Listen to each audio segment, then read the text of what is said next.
In the sunlit kitchen, I was preparing breakfast for my husband Michael.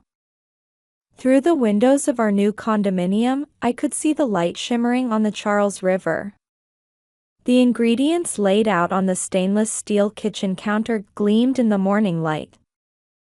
"Honey, busy day ahead?" I called out while brewing coffee, and Michael nodded with a gentle smile. Dressed in his navy suit, he exuded the dignity befitting his position as a director at a real estate development company. The slim silhouette enhanced his intellectual air. "Yes, I have a presentation on the downtown redevelopment project today. But I should be back by evening." We spent a peaceful morning together at the table, with avocado toast, a fruit bowl, and organic yogurt laid out before us. After 3 years of marriage, with both our careers going well, I had no complaints about this life. Michael is the perfect husband, sincere, considerate, understanding of my work, and always supportive.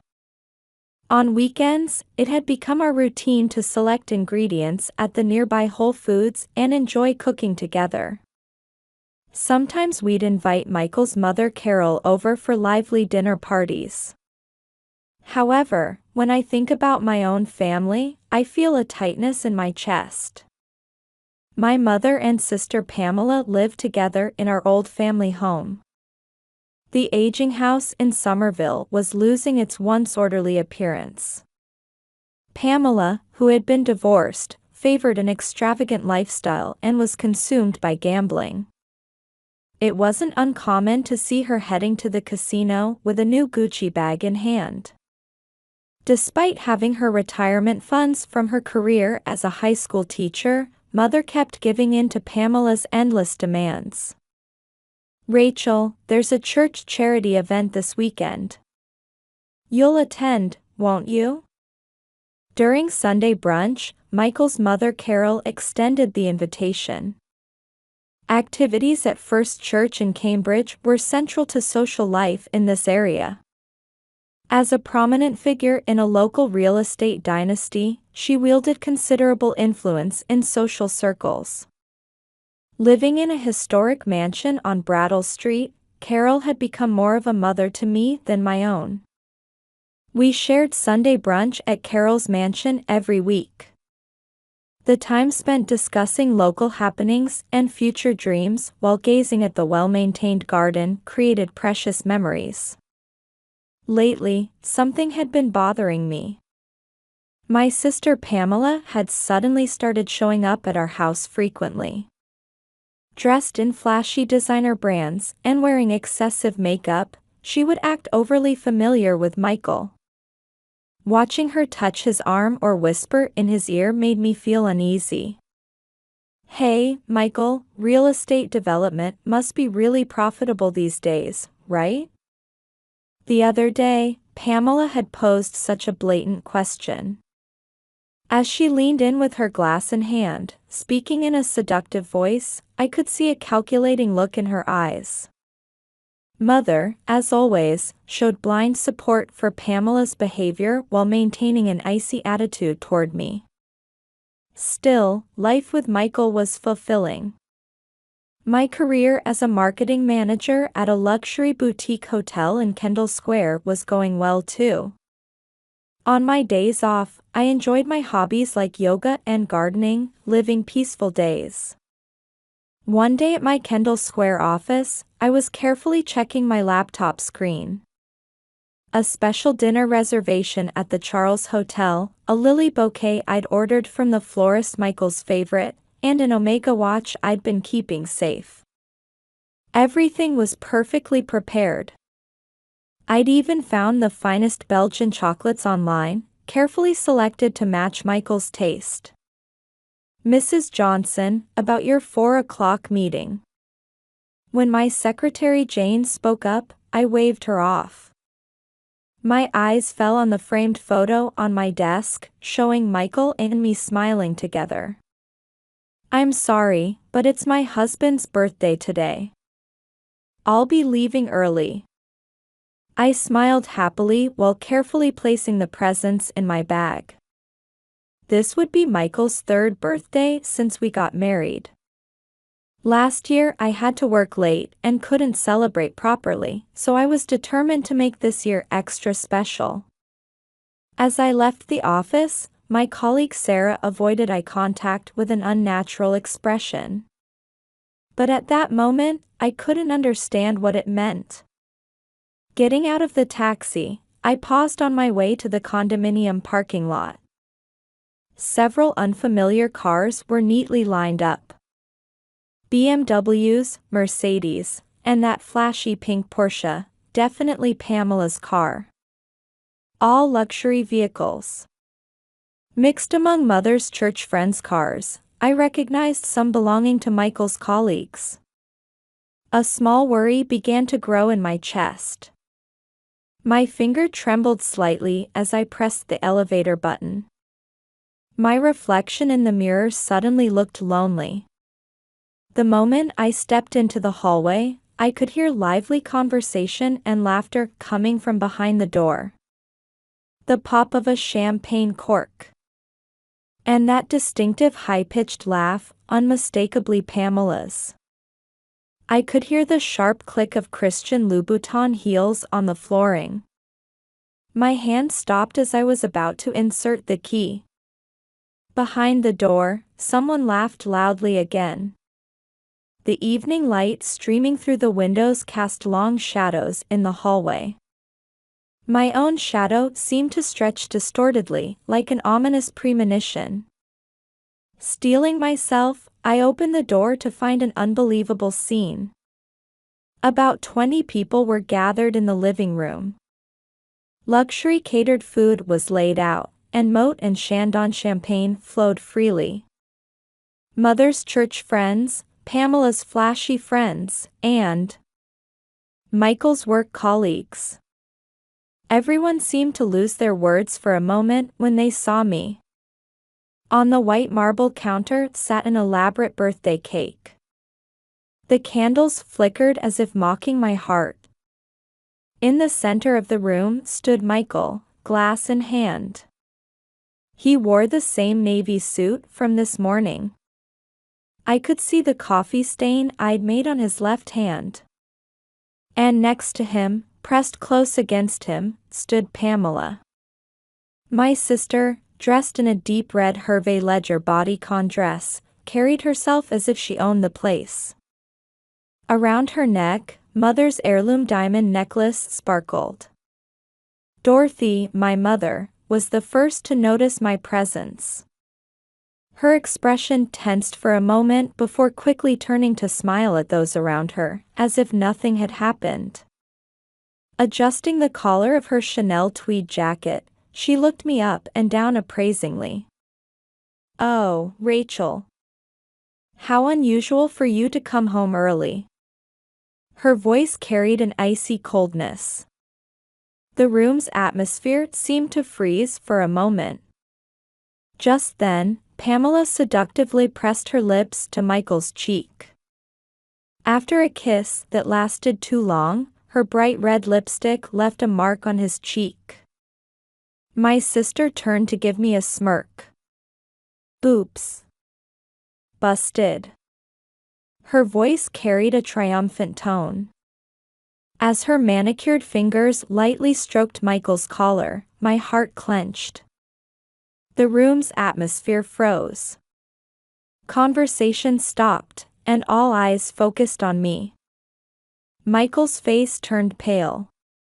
The champagne glass nearly slipped from his hand. Then Mother slowly walked over to me. Dressed in her luxury brand suit, she looked down at me and declared. There wasn't a trace of the warmth that once showed love for a daughter in her eyes. "Sign the divorce papers and keep quiet." Those words rang as cold as the ice in a whiskey glass. Behind her, Pamela wore a meaningful smile. The gift package I had carefully prepared slipped from my hands. The Omega box tumbled to the floor, making an empty sound like my heart. The blue ribbon was about to be stepped on by someone's heel. Rachel, wait. Let me explain. I heard Michael's voice. But I couldn't turn back anymore. My world seemed to be crumbling in slow motion. I walked toward the door with slow but steady steps. Feeling tears stream down my cheeks, I straightened my back, mustering my last bit of dignity. As I grabbed the doorknob, my ring caught the light and sparkled. Just before stepping into the elevator, I heard a door open behind me. Someone might have come after me. Heels echoed in the hallway. But by then, I couldn't hear anything anymore. As I stepped out into the Cambridge night, a resolution began to form in my heart. This wasn't the end. Rather, it was the beginning of something. The Harvard Square streetlights gently illuminated my tears. With trembling hands, I took out my smartphone and searched for one number. Hello, Carol? Do you have a moment? Her voice felt like a guiding light in the darkness. The voice on the other end of the phone was as composed as ever, and just hearing it helped me regain some composure. The top-floor suite at the Charles Hotel was enveloped in the night view. Outside the window, Boston's city lights twinkled like stars. Carol lifted the teapot with an elegant gesture, quietly listening to my story. Her calm demeanor mysteriously helped settle my heart. I'm sorry for hurting you. Suddenly hearing a voice from behind, I turned to find Michael standing there. Deep fatigue showed on his face. His tie was loosened, and his suit was wrinkled. Pamela's lipstick mark remained as a faint red stain, as if hastily wiped away. Sit down, Michael. Carol's voice contained both gentleness and sternness as she addressed her son. Michael sat down on the white sofa, head bowed like a sinner awaiting judgment. Tell us everything. Prompted by his mother's voice, Michael slowly began speaking. His confession was far more shocking than I had imagined. A month ago, Pamela suddenly appeared at my office. His voice trembled. At first, I treated her normally since she was Rachel's sister. But suddenly she broke down crying, and confessed to having $200,000 in debt. I felt the blood drain from my face. Carol quietly refilled my tea. Her movements carried a cautious air, as if preparing for the storm to come.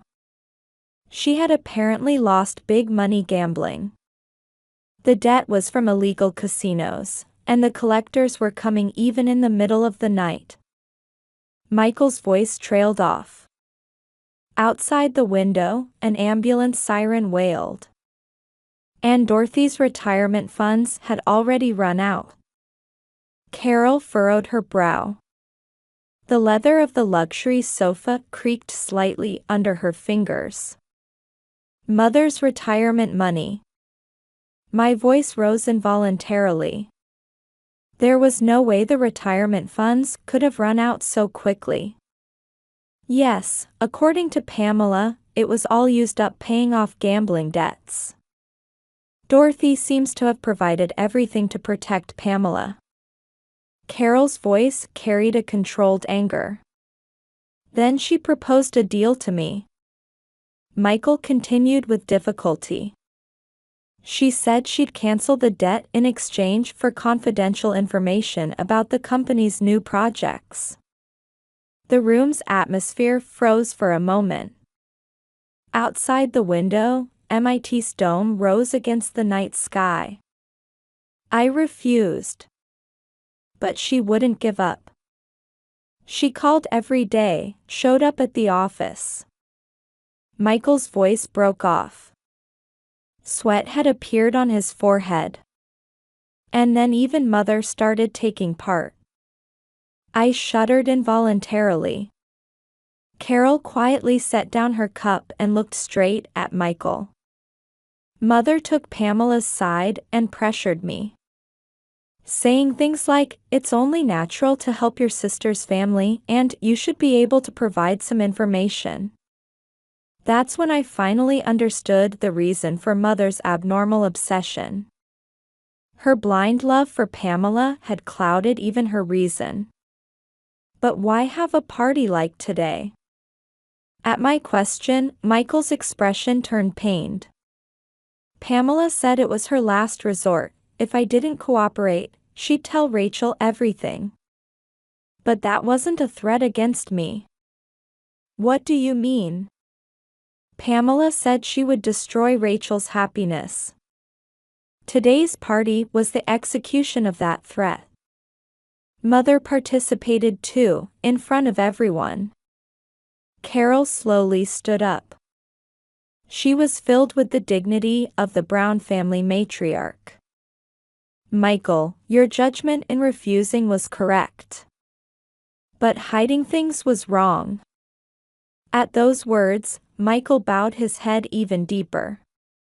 Rachel, I'm so sorry for hurting you. I just wanted to protect our family's peace. His voice was hoarse with tears. But by hiding everything, I ended up bringing about the worst outcome. Carol walked to the window with elegant steps. Boston's night view outlined her silhouette.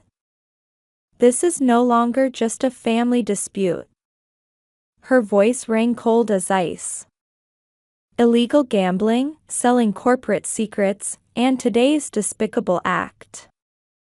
Malice wearing the mask of good intentions is the most dangerous thing. I gazed at my mother-in-law's profile. There was the dignified authority of the Brown family matriarch, not just a mother-in-law. What will happen to Pamela and Mother?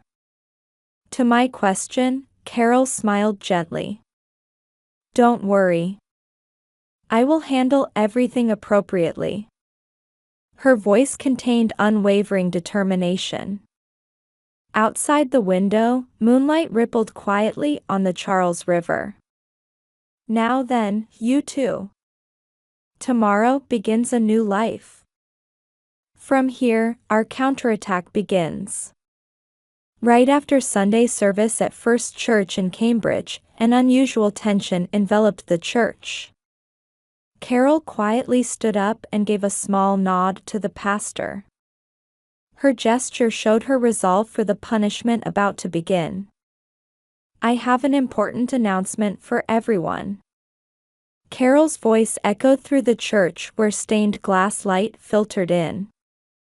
A murmur arose among the congregation. As the Brown family, and as a member of this church, we have discovered facts that cannot be overlooked.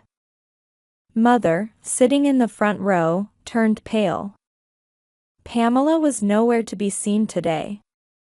It has come to light that Dorothy Smith has misappropriated funds from the church's charity fund. The venue froze. Mother clutched her Bible with trembling hands. We have also confirmed that the misappropriated funds were used to repay illegal gambling debts of her eldest daughter, Pamela Smith. Carol continued calmly. Her voice contained no emotion. She was simply stating facts. The evidence has already been submitted to the church council. I could see the blood drain from Mother's face. The surrounding church members began distancing themselves from her. This was only the beginning of the retribution. The next day, a small article appeared in the social section of the Cambridge Chronicle. The article casually mentioned Pamela's conduct at illegal casinos. That same week, Mother received a sudden resignation recommendation from the Women's Association where she had served for many years. Invitations to Harvard Square charity events were canceled one after another. Carol, our social sanctions are progressing steadily. Attorney Stephen Green reported while spreading documents across his heavy desk. He was known as one of Boston's sharpest lawyers. We've provided all information to Pamela's creditors as well. Green's voice contained cold satisfaction. Although their debts from illegal casinos, all her assets will be subject to seizure. Of course, including Dorothy's remaining assets. Carol quietly nodded. Outside the window, autumn sunlight sparkled on the Charles River. Meanwhile, collection notices were avalanching onto Pamela. Please, just wait a little longer. In her luxury apartment, Pamela was desperately pleading on the phone. But the creditors were merciless. Your total debt exceeds $200,000. If you lack the ability to pay, we will take legal measures. The collector's voice rang cold over the phone. Tragedy was also unfolding at Mother's house. These are the documents evidencing misappropriation of retirement funds. The school district auditor spread out documents with a stern expression. Mother collapsed into a chair, pressing her forehead with trembling hands. This matter may affect your pension eligibility as well. The auditor's words echoed heavily in the aged living room. Just 2 weeks after the church incident, Pamela and Mother's lives were on the brink of complete collapse. Rachel, come watch. Carol took me to an old-fashioned cafe in front of Harvard Law School. From the window seat, we could see how Pamela's luxurious lifestyle had completely changed. Her flashy brand-name clothes gone, replaced by modest attire, Pamela emerged ejected from an employment office. Her luxury car seized, she waited at a bus stop for the next bus. Karma, Carol's voice contained strict justice. That evening, we headed to the law office. In the conference room bordered by heavy curtains, Mother and Pamela were waiting. This is the settlement agreement. Attorney Green presented thick documents. A written confession and apology for all illegal acts, and a pledge to never contact Rachel and her husband again. Mother's hand trembled as she gripped the pen. Pamela kept her head down, her face bare of makeup. This ends everything. Carol's voice echoed quietly. Outside the window, the evening sky was stained crimson. The following week, Mother decided to move to an affordable nursing home in the suburbs. Pamela began preparing for bankruptcy proceedings. Your new life begins here, Carol said with a gentle smile as she handed over the keys to our new home. A quiet residential area near Brattle Street. Here, we could start a new life without any interference. Thank you, I said, and Carol quietly nodded. One spring morning a year later, we were enjoying breakfast on the terrace of our Brattle Street home. The scent of blooming tulips in the garden wafted over on the gentle breeze. Rachel, this brioche is absolutely delicious, Carol said with an elegant smile, dabbing her mouth with a napkin. Sunday brunch had become a precious tradition for the three of us. Yes, I found it at the new bakery in Whole Foods. You like it too, don't you, Michael? Across the table, Michael nodded contentedly. His expression showed no trace of the dark shadows from the past. By the way, how's the company's redevelopment project going? At Carol's question, Michael's face lit up with joy. It's going well. The new business district in Kendall Square might be completed ahead of schedule. Beyond the garden, neighborhood children were running around energetically. Watching them, I unconsciously placed my hand on my stomach. A little secret I hadn't told anyone yet. Oh my, Rachel. That gesture, could it be? Carol's sharp eye missed nothing. Actually, I'm 3 months along. For a moment, silence fell over the terrace. Then in the next instant, Michael jumped up from his seat. Really? Why didn't you tell me sooner? Watching my husband rush over to me in excitement, Carol smiled warmly. Congratulations, you too. This is wonderful news. Just then, the doorbell rang. Oh my, is it that time already? Carol stood up.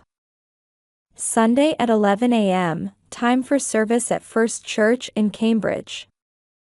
We're on the church charity fund board now too. Unlike before, I now actively participated in church activities. With Carol's backing, our position in the community had become even more secure. Let's take a walk through Harvard Square on our way. Drawn by the spring weather, we started walking down the street. The new leaves on the street trees were dazzlingly bright. Along the way, I sometimes remembered. Pamela had gone through bankruptcy and was now living a modest life in New York. Mother was spending her quiet final years in a suburban nursing home. Don't get lost in thought. Michael gently squeezed my hand. His warmth gently melted away the dark memories of the past. When we arrived at church, many familiar faces warmly welcomed us. The painful memories of the past were gradually healing within this warm community. After the service, we enjoyed lunch at the Charles Hotel restaurant. Carol casually brought up the topic of a room for the baby. The house on Brattle Street has a room that would make a lovely nursery. We could use some of the furnishings from my era too. At those words, Michael and I couldn't help but exchange smiles. The birth of a new family member meant the beginning of a new chapter in our lives. You two will make wonderful parents. Carol's words were filled with deep affection. The sunlight streaming through the restaurant windows made the glasses on the table sparkle with rainbow colors. On our way home, walking along the Charles River embankment, we talked about our dreams for the future. The birth of a new life. And family bonds that had grown even stronger. It's wonderful that we can raise our child in this city. Michael nodded with a broad smile at my words. Yes, this child will surely have a happy life. Carol's voice was filled with certainty. The Charles River sparkled in the spring sunlight as if blessing our new life. That night, lying in bed, I said a little prayer in my heart. For the happiness of finding true family bonds after overcoming difficulties. And for the joy and anticipation of the new life about to begin. Outside the window, the full moon shone quietly. Its light seemed to gently illuminate our future.